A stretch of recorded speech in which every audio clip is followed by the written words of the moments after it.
আজ আমি তোমাদের কাছে এমন রেসিপি এনেছি যা দেখলে তোমাদের মনটা এমনিই খুশি খুশি হয়ে যাবে। তো রেসিপিটা দেখতে হবে, তো তার জন্য চলো চলো আমার সাথে রান্নাঘরে। দেখো, প্রথমেই আমি মোমোর চাটনি বানাচ্ছি। তার জন্য বড় বড় সাইজের টমেটো নিয়ে নিয়েছি, আর কিছুটা রসুন নিলাম, আর একটু আদা, আর দিচ্ছি একটা বড় পেঁয়াজের 1 ভাগ, আর দুটো শুকনো লঙ্কা ঝালের জন্য। সমস্ত কিছুকে দিয়ে ভালো করে ফুটিয়ে এটা সেদ্ধ করে নেব। সেদ্ধটা হয়ে গেছে দেখো। এবার ঠান্ডা করে মিক্সির জারের মধ্যে দেব।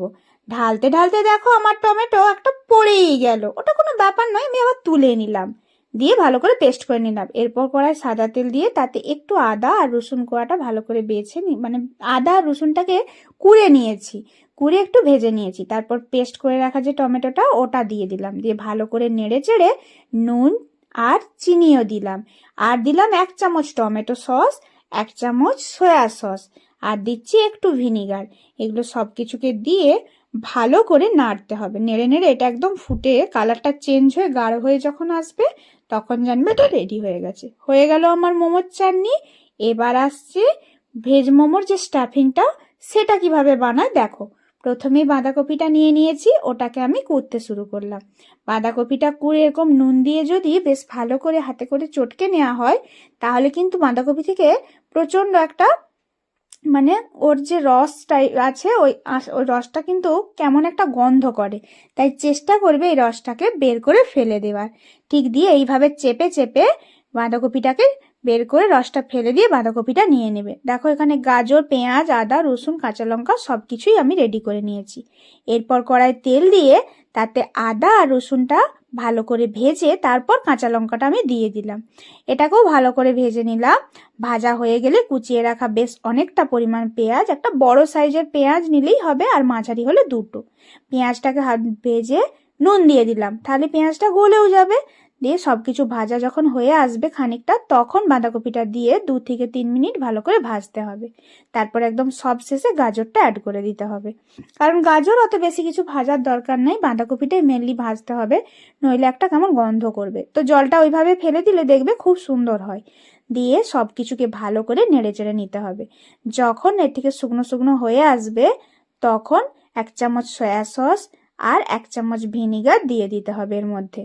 এটা দিলে এই স্টাফিংটা এত সুন্দর স্বাদ হবে, তোমরা একবার এইভাবে বানিয়ে দেখবে। এবার সব শেষে দিতে হবে ম্যাগি মশলা। এটা দিয়ে দিলেই একদম চেঞ্জ হয়ে যাবে এর স্বাদ। হয়ে গেল আমার পুর রেডি।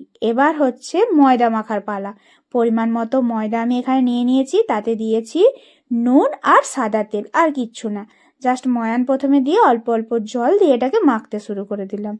এটা মাখার সময় চেষ্টা করবে যেন খুব একটা নরম বা খুব একটা শক্ত যেন না হয়। ঠিক এইভাবে যেমন করে দেখাচ্ছি দেখে নাও, এরকম ভাবেই বানিয়ে নিতে হবে। তারপর বড় বড় সাইজের লেচিও আমি কেটে নিলাম।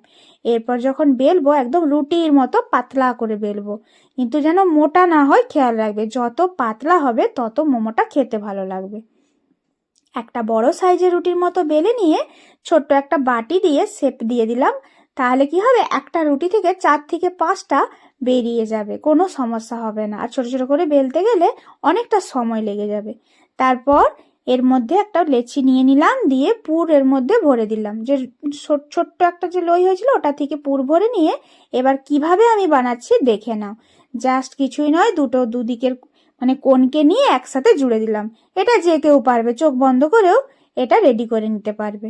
কিভাবে বানালাম তোমরা দেখলে ওইভাবে ঠিক আরেকটাও বানিয়ে নিচ্ছি, দেখে নাও ভালো করে। ওই রকম ঠিক লুচির মতো যেগুলো কেটে রেখেছিলাম ওগুলোকে নিলাম, তার মধ্যে পুর ভরলাম, আর ঠিক এইভাবে দুটো কোণকে নিয়ে একসাথে জয়েন করে দিলাম। দেখো, সব মোমোগুলোই রেডি করে ফেলেছি। এবার একটা মোমো মেকারে নিচে জল দিয়ে এটাকে স্টিম হতে দিয়েছিলাম। জলটা যখন গরম হয়ে ধোঁয়া উঠবে তখন মোমোগুলো দিতে হবে, ঠিক ভাপা পিঠা যেভাবে বানানো হয় ওইভাবে। তলায় দেখো জলটা বুটবুট করে ফুটছেও। এরপর তেল ব্রাশ করে ভাপিয়ে নিলেই হয়ে যাবে, একদম ঘড়ি ধরে 10 মিনিট ভাপালেই হবে। ধোঁয়া ওঠা মোমো সাথে চাটনি বাড়িতে বানিয়ে নাও এই পদ্ধতিতে।